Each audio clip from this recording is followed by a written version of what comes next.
Chauddagram high school মাঠের দক্ষিণ পাশে তার দিয়ে নেটের ব্যবস্থা করা হয়েছে। এখানে প্রতিদিন বিকেলে অসংখ্য মানুষ খেলাধুলা করে।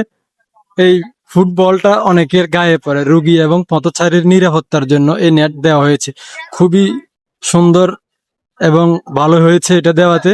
এখন ওইদিকে আর কারো গায়ে বল পড়বে না, যেহেতু এখানে হসপিটাল, অনেক রোগী আসে, সেই কারণে নিরাপত্তার জন্য দেওয়া হয়েছে। তো বিকেলের দৃশ্যটা চৌদ্দগ্রাম হাই স্কুল মাঠে সত্যি খুবই সুন্দর লাগে। এখানে খেলাধুলা করার জন্য অনেক ভাইয়েরা আসে, এখানে খেলতে আসে। আর আশেপাশে এখানে আবার স্টিলের বেঞ্চ বসানো হয়েছে, যেন এখানে আড্ডা দিতে আসলে বা বসতে পারে।